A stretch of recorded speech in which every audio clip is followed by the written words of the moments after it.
दोस्तों, मेरे YouTube channel में आपका स्वागत है। आदित्य एलन को स्पेस में भेजने के बाद भारत ने चीन और रूस को पीछे छोड़ दिया है और अंतरिक्ष बाजार में अपनी एक जगह बना ली है। चंद्रयान 3 की चांद पर सफल लैंडिंग के बाद अब भारत की अंतरिक्ष अनुसंधान एजेंसी इसरो ने सूर्य का अध्ययन करने के लिए श्रीहरिकोटा स्थित सतीश धवन अंतरिक्ष केंद्र से सोलर मिशन आदित्य एलियंस को सफलतापूर्वक लॉन्च किया है। इसके साथ ही आकाशगंगा में अंतरिक्ष अन्वेषण का एक नया युग शुरू हो गया है।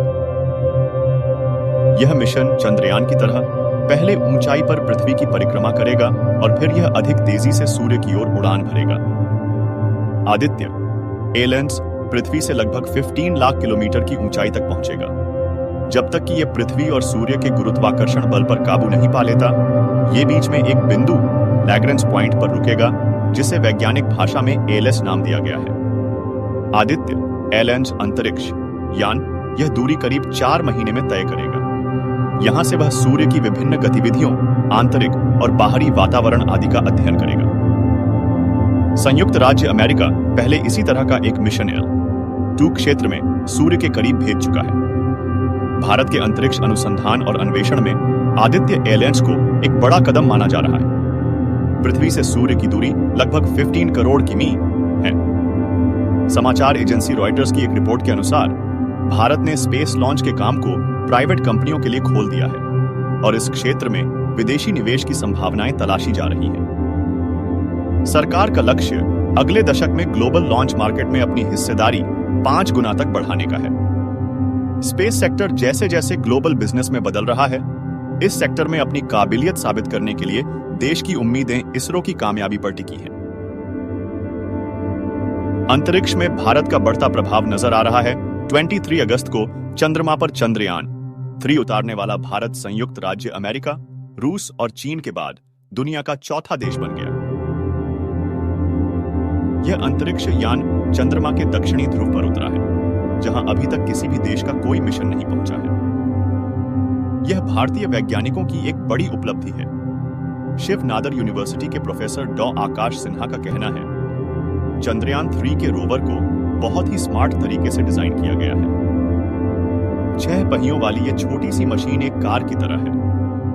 रोवर अपने निर्णय स्वयं लेता है, अपने रास्ते स्वयं चुनता है, चंद्रमा की सतह के वातावरण और तापमान आदि पर नजर रखता है। यह अपना काम अच्छे से कर रहा है। भारत ने 1950 और 1960 के दशक में उस समय अंतरिक्ष अनुसंधान का काम शुरू किया जब देश गरीबी और निर्धनता की चुनौती का सामना कर रहा था। 1963 में जब इसने अपना पहला रॉकेट लॉन्च किया तो किसी को यह भ्रम नहीं था कि यह अमेरिका और रूस जैसे विकसित देशों के साथ प्रतिस्पर्धा कर रहा है। फिल्म इंटरस्टेलर के बजट से तुलना, लेकिन आज भारत दुनिया की 5वीं सबसे बड़ी अर्थव्यवस्था है। अंतरिक्ष प्रौद्योगिकी में अब यह निश्चित रूप से दुनिया के प्रमुख देशों संयुक्त राज्य अमेरिका, रूस, चीन और यूरोपीय अंतरिक्ष एजेंसियों की कतार में खड़ा है।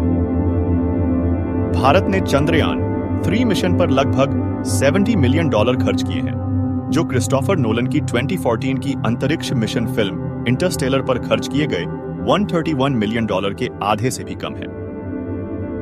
अंतरिक्ष अनुसंधान और विकास को आमतौर पर अमीर देशों का साहसिक कार्य माना जाता है, लेकिन भारत की सफलता ने दुनिया के उभरते देशों में विज्ञान और प्रौद्योगिकी के क्षेत्र में एक नया उत्साह और जुनून भी पैदा किया है। चंद्रमा या सूर्य के अनुसंधान और उससे प्राप्त ज्ञान पर किसी एक देश का एकाधिकार नहीं है।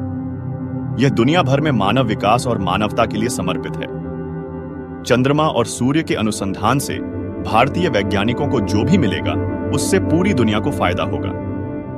दुनिया ने जो भी प्रगति की है, वह वैज्ञानिक अनुसंधान और नए आविष्कारों के कारण ही संभव हो पाई है। अभी इसरो के साथ प्राइवेट स्पेस कंपनियां भी नजर आएंगी। भारत में अंतरिक्ष अनुसंधान एवं विकास कार्य केवल भारतीय अनुसंधान संगठन इसरो ही नहीं करता है। हाल के वर्षों में देश में कई निजी अंतरिक्ष प्रौद्योगिकी कंपनियां उभरी हैं। ये स्टार्टअप कंपनियां अंतरिक्ष क्षेत्र में बहुत तेजी से आगे बढ़ रही हैं। उनमें से कई अंतरराष्ट्रीय महत्व प्राप्त कर रही हैं।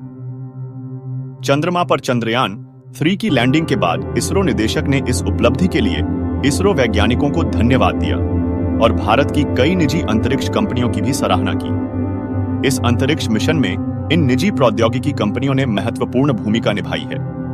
कुछ साल पहले तक अंतरिक्ष अनुसंधान और विकास का काम केवल इसरो और उससे संबद्ध वैज्ञानिक प्रौद्योगिकी संस्थानों के हाथ में था, लेकिन 2020 में मोदी सरकार ने अंतरिक्ष प्रौद्योगिकी क्षेत्र को निजी कंपनियों के लिए खोल दिया। दोस्तों, वीडियो अच्छी लगी तो चैनल को सब्सक्राइब करना ना भूलें।